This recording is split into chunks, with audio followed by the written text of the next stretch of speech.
삼면이 바다로 둘러싸인 반도국가 대한민국. 따라서 우리의 자주국방은 해상전에 달려있다고 해도 과언이 아니다. 그 옛날 우리의 바다를 철통같이 지켜냈던 거북선. 그 자리를 이제 함대함 유도미사일 해성이 수호한다.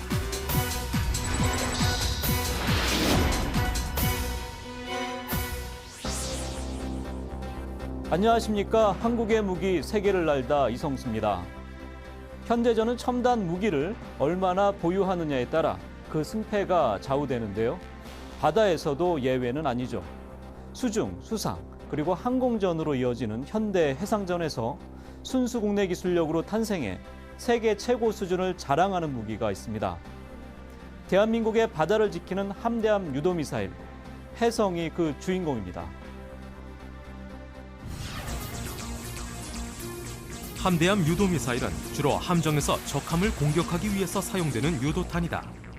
지상과 달리 장애물이 많지 않은 평평한 바다를 낮은 고도로 비행해서 적의 레이더망에 걸리지 않고 적함을 공격할 수 있어야 한다.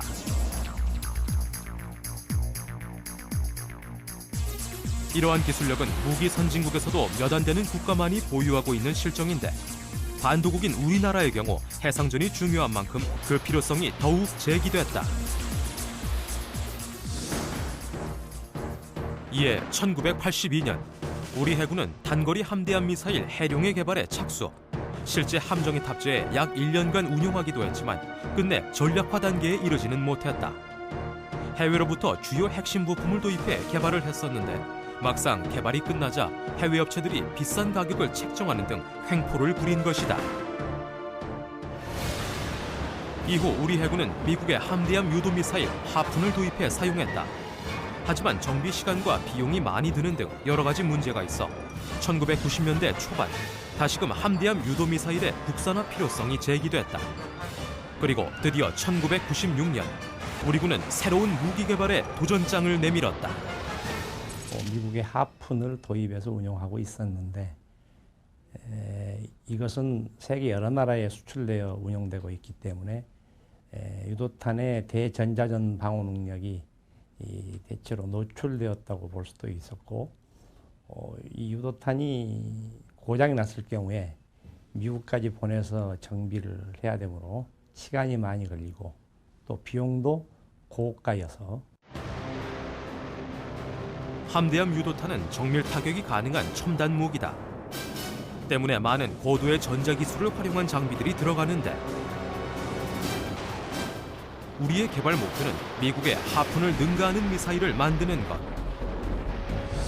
2년여에 걸쳐 가능성을 타진한 우리 군은 1998년 말 한국형 함대함 유도미사일 해성의 실제작에 들어갔다.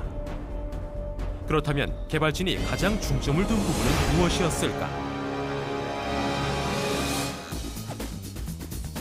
해성 개발에 있어 가장 핵심이 되는 기술은 함대함 유도미사일의 눈 역할을 하는 탐색기. 이는 미사일이 날아가는 방향과 각도, 공격 영역을 설정해서 표적을 탐지하고 미사일을 목표물에 유도하는 역할을 하는 소형 정밀 레이더다. 유도탄 단가의 40% 이상을 차지할 뿐만 아니라 선진국에서도 기술 이전을 꺼리는 부분인 만큼 그 개발은 쉽지가 않았다.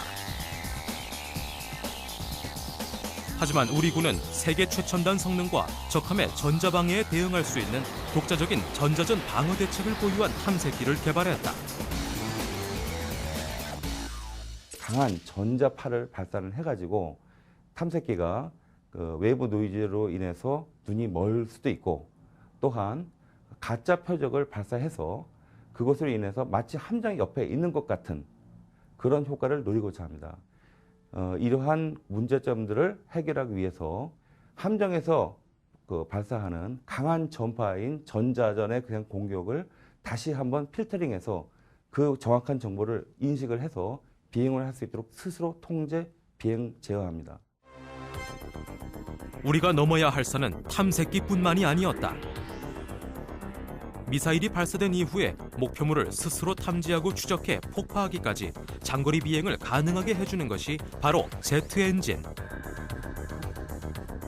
국내에서 개발된 일반 유도 미사일에는 로켓 추진력이 이용되고 있는데 장거리 비행이 가능해야 하는 해성의 경우 연료 소모율이 적은 제트 엔진이 필요했다. 하지만 무기 선진국에선 이러한 제트 엔진의 기술 유출을 철저히 막고 있을 뿐 아니라 특히 소형 엔진 개발 기술을 수출 통제 품목으로 제한해 놓은 상황. 때문에 우리 군은 국내 자체 기술로 터보 제트 엔진을 개발하기에 이르렀다. 장기적인 엔진 성능의 안정화를 위해 외장형 부속품의 대부분을 내장형으로 만드는 변형 과정을 거치기도 했는데 이렇게 탄생한 터보 제트 엔진은 하푼의 엔진보다도 추력이 1.5배 이상 큰 성능을 과시한다. 이외에도 탄두의 성능 테스트 등 무려 14번의 시험 발사를 통해 해성의 성능은 완벽하게 확인됐다. 드디어 2003년 8월 21일 동해안에서 실제 군함을 표적으로 하는 최종 비행 시험이 실시됐다. 발사 카운트 0초를 알리는 소리와 함께 발사대를 떠난 미사일은 정확하게 표적을 명중시켰다. 결과는 대성공이었다.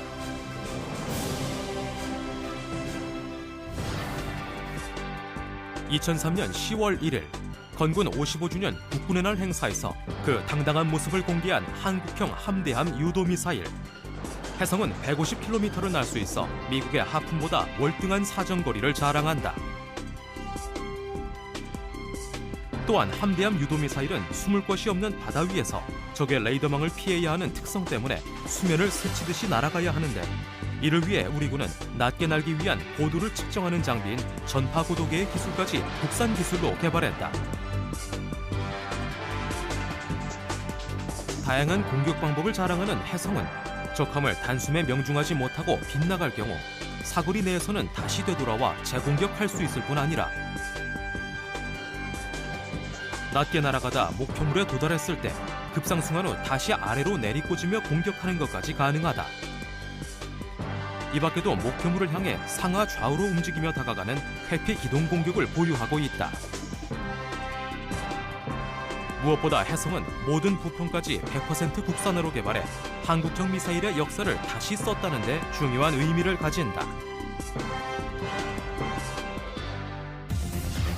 한국형 함대함 유도 미사일 해성은 지난 2004년 4월 말레이시아에서 열린 무기 전시회에서 첫 선을 보여 해외의 호평을 받았다. 국제 무기 시장에서 무기 선진국들과 그 어깨를 나란히 하게 된 것은 물론이다. 이미 4,000톤급 한국형 구축함에 실전 배치된 해성은 앞으로 7,000톤급 구축함에도 탑재돼 운용될 예정이다. 함대함 유도 미사일의 독자 개발은 우리나라를 미사일 수입국에서 수출국으로 자리 잡게 했으며 미사일 개발국으로서의 위상을 드높이는 계기가 되기도 했다. 현재 해성의 개발 완료로 인해서 기술 자립도와 함께 4,600억 원의 국방 예산 절감과 2조 4천억 원의 전력 즉각 증강 효과를 보았습니다. 거듭되는 시행착오 끝에 순수 국내 기술로 탄생한 한국형 함대함 유도 미사일 해성. 21세기 최첨단 무기전의 천병으로 자주국방의 초석을 마련한 해성은 현대 해상전에서 그 이름 그대로 빛나는 별처럼 대한민국의 바다를 그리고 우리의 해군을 지켜낼 것이다.